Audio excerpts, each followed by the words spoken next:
everybody, welcome to Learn with Steph. This is one of the videos as part of our Lessons in Law series. The focus is on OCR A Level Law, but it will be useful to anybody studying law. If you like the videos, please do subscribe and press the like button at the bottom.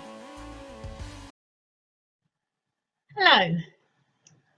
In today's lesson, we're going to be looking at the meaning of mens rea. So this is part of criminal law, which would be for the OCR A-level course, section B, paper 1. And for mens rea, you need to know fault, intention, subjective recklessness and negligence. We're going to cover all of those things in this session. In addition, you'll need to know strict liability, transferred malice, and coincidence of actus reus and mens rea, and I'm going to cover that in my next video.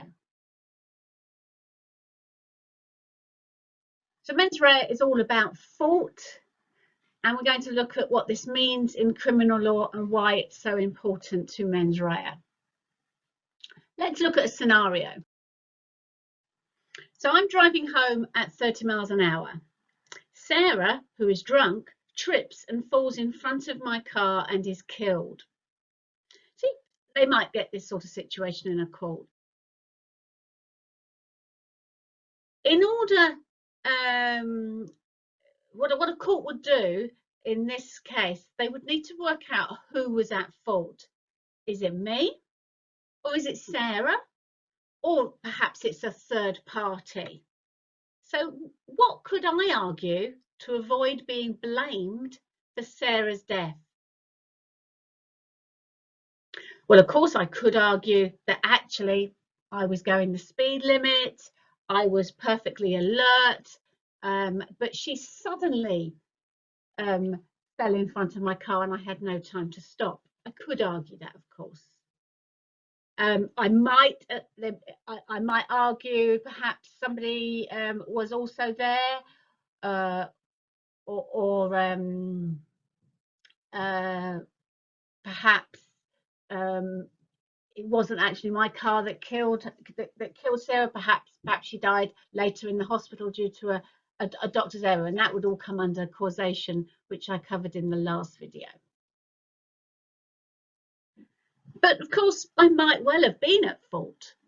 Perhaps I was driving in a 20 miles an hour zone, but going above the speed limit.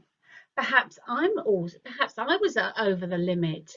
Perhaps actually I had plenty of time to stop, but I wasn't paying attention. Perhaps I was on my mobile phone. So there's lots of times when, even though in this situation it might seem that I would not be at fault, actually I might be to blame. It's the main element of a crime, and it's all about the blameworthiness of an individual. And in UK law, generally, you cannot be held liable unless fault is proved. And all our concepts of justice feed into this, that you would actually only be punished if you are at fault. So you'd only be guilty if you're at fault. So what does mens rea mean? Well, we know actus reus means guilty act. Mens rea means guilty mind. In other words, it's the mental element of the crime. It's what the defendant thinks. And there are lots and lots of different types of mens rea. Could be intention, could be dishonest, lots of types, and quite often it will be laid down in the definition of the crime what mens rea is needed to be proved. So intention is actually the highest form of mens rea. And we have in UK law direct intention and indirect or oblique intention. Direct intention is when you want the consequences. Indirect intention is when you wanted a different consequence, but the actual final result was virtually certain and you realise this. Let's have a look at these two aspects of intention in a little more detail. So direct intention is when the defendant desires the consequence, wants what the result happened to happen. And Mohan, which is a case involving somebody speeding, Mohan defined this as a true desire to bring about the consequences. So, for instance, if somebody put a gun at somebody's head and pulled the trigger, knowing that gun was loaded, then it's pretty obvious that they wanted to kill them. And that would be direct intent.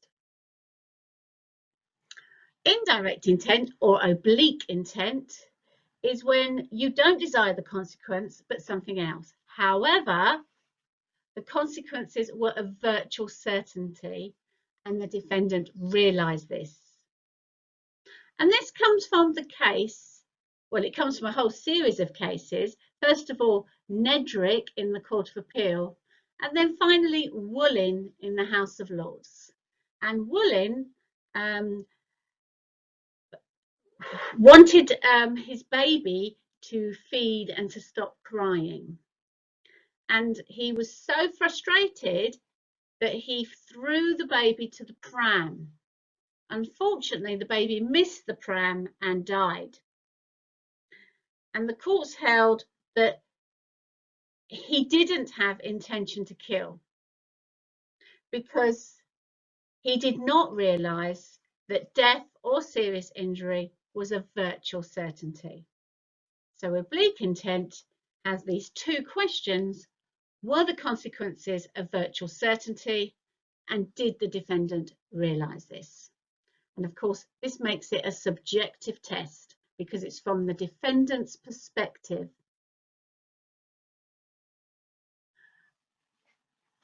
So let's stop there for a little bit and test your understanding of the word's intention. So what I want you to do is go through this and just see if you can fill in the missing words.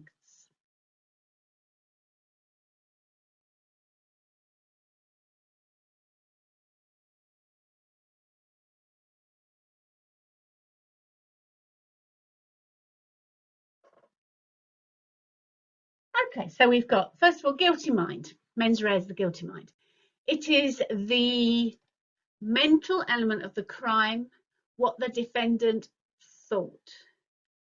There are different levels of mens rea, intention being the highest, recklessness being a lower level. Intention can be direct or oblique. You could have put indirect instead. Direct intention is when the defendant wanted the consequences. Mohan said it was a true desire to bring about the consequences. Oblique intention is when the defendant did not want the consequences, but did foresee them as a virtual certainty. This is illustrated in Woolin, where the defendant did not have any intention because he did not foresee that the death of the baby was a virtual consequence of throwing it across the room. Let's turn to recklessness. The recklessness is the taking of an unjustified risk, such as if you throw a pen across the room, you've taken a risk of that pen hitting somebody, perhaps stabbing them in the eye, even possibly causing damage to a window or furniture or something. And in order to understand recklessness, you need to be really, really solid on the meaning of objective and subjective. So as we said in our previous discussion of intention, all right, remember intention was subjective because it was from the perspective of the defendant. Did the defendant realise the consequences were virtual certainty? Okay, so did the defendant know? If it's objective, it would be from the perspective of a reasonable person. So did a reasonable person know? Did a reasonable person realise? Would a reasonable person have realised? Now, for the recklessness you need to know on the OCR course is Cunningham recklessness or subjective recklessness. And the questions are, did the defendant realise the risk? Did the defendant take the risk? So it's from the defendant's perspective, therefore it's subjective. Cunningham, a 1950s case, he broke into a gas meter and the gas leaked into next door, actually poisoning his next door neighbour, who I believe was his mother-in-law. He was not guilty because he wasn't reckless. He did not realise the risk of gas escaping when he broke into the meter. Now, the concept of recklessness has actually gone through lots and lots of change in legal history. So as I said, in Cunningham, it was 50. In the 50s, it was subjective recklessness. In the 70s, it changed to objective recklessness from a reasonable man. And then in the case of RVG or Gemmell, it changed back to Cunningham subjective recklessness. And in this case, in Gemmell, two teenage boys basically lit newspapers under a wheelie bin and then left them, and the fire set light to nearby shops and caused an awful lot of damage. And basically, in court, in the lower courts, they applied objective recklessness, and of course a reasonable person would realise that if you set light to wheelie bins near shops, it could spread. The boys' lawyers argued that they were too young, they didn't realise that risk, and when it eventually got to the House of Lords said, no, we're going for subjective recklessness in crime now. So they changed it back. But it's a nice illustration as to how subjective recklessness can cause that extra level of justice. It would have been unjust to have imagined an 11 and 12-year-old boy would have the same knowledge and realization of risk as an adult. So in this case, the boys were not guilty. So take some time to fill in the missing words again, to test your knowledge of recklessness. Recklessness is the taking of an unjustified risk. For most criminal offences, the type of recklessness used is subjective, also known as Cunningham recklessness, from the case of the same name. A defendant can be reckless if he realised the risk but went ahead with his actions anyway. In Cunningham, the defendant was not reckless because he did not realise the risk of gas escaping when he tried to break into the gas meter. Moving on, criminal negligence. Now this will be more relevant when you do gross negligence manslaughter. You may have already studied tort negligence. Sometimes negligence can be seen as criminal, but only when the defendant fails to meet the standards of a reasonable man, and that failure is so bad in the circumstances that it amounts to a crime. And there are certain crimes that involve criminal negligence. The one we're mainly concerned with on the OCR A Level course is gross negligence manslaughter, but driving without due care and attention would be another crime. And the leading case for this is Adomako. This is where an anaesthetist failed to recognise that an oxygen tube had come out, had disconnected during an operation, and the anaesthetist was convicted of gross negligence manslaughter, and it was held that a competent anaesthetist would have noticed the tube being disconnected, and that failure was so bad in the circumstances that it amounted to a crime and not a civil tort. So we've covered fault, intention, recklessness and negligence here. It's absolutely vital that you know direct intention, the test for oblique intention, and the test for subjective recklessness.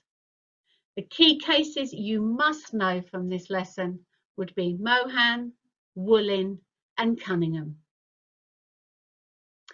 The next lesson will be on liability, and there's a whole lesson on that. If you like this lesson, please do like it. Feel free to add a comment and do subscribe to my channel. Thank you very much for listening. That brings us to the end of this lesson in law. I hope you enjoyed it. If you did, please like it and subscribe to find more videos. Bye.